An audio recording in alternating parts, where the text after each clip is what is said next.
একটা স্বপ্ন পূরণ করতে গেলে অনেক বাধা আসে, তবে নিজের পরিবারের মানুষ যদি সেই সাথটুকু দেয় তাহলে সেই বাধা নিজের কাছে কিছুই মনে হবে না।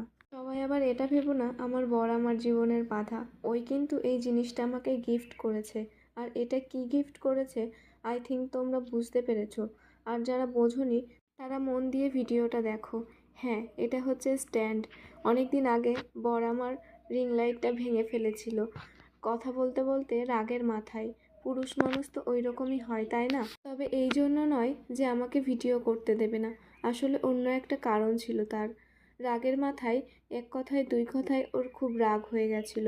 তবে ও যখন বুঝতে পেরেছে রিং লাইটটা আমার খুবই দরকার, ও আমাকে বলেছিল রিং লাইট কিনে দেবে। তবে অনলাইনের জিনিস আমার একদমই পছন্দ হয় না। আগে একটা রিং লাইট কিনে আমি খুব পস্তেছি, তাই বললাম স্ট্যান্ডটাই কিনে দাও, পরে রিং লাইট দিও। স্ট্যান্ডটা হাতে পেয়ে খুব খুশি আমি।